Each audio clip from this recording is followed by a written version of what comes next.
There are stories buried in American history that even our greatest presidents struggled to explain. And since today is the 4th of July, I wanted to honor our past by sharing one of the strangest stories ever connected to one of my two favorite presidents, Teddy Roosevelt. And fair warning, I was a history major, so I'm going to nerd out a little bit on this one. Most people remember Roosevelt as the fearless Rough Rider, the hunter, the outdoorsman, and the guy that explored some of the wildest places in America. But hidden among the stories that he shared is one that has haunted people for more than a century.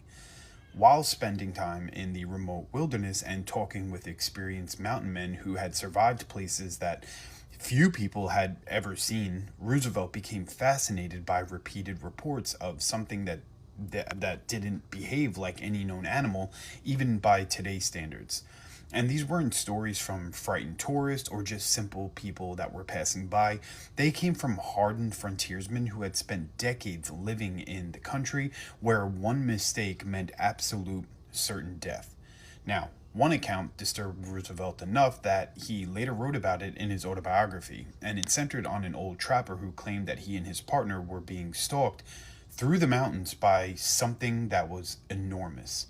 And at first, they blamed wolves until they noticed the tracks. They looked very similar to human tracks, but they were far too large, and whatever was making them walked on two legs, and it was circling their camp at night and never came close enough to be, seen clearly. They were never able to positively identify it.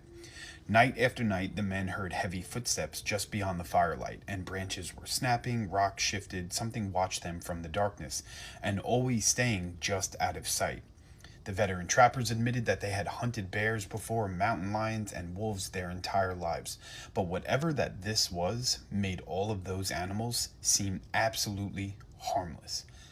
One morning, after separating to check their trap lines, one man only returned. And when the surviving trapper reached his partner's camp, he found the fire cold and the campsite absolutely torn to shreds. And his friend lay unalived beside the ashes with a look of absolute terror that was frozen on his face.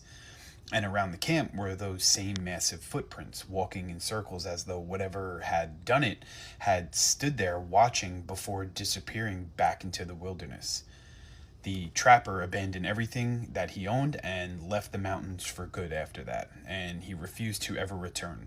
Roosevelt did admit that he couldn't explain what the man believed he had encountered, but he thought the story was compelling enough to preserve it in his own words, in his autobiography that he wrote years later. Now, whether it was an unknown predator, a trick of the wilderness, or something that people today would call a cryptid, Bigfoot, I don't know, skinwalker, whatever. Even one of America's toughest presidents believed the account deserved to be remembered. And sometimes the creepiest stories aren't found in horror novels, they're actually hidden in our very own history. Happy 4th of July. Let me know what you guys think in the comments.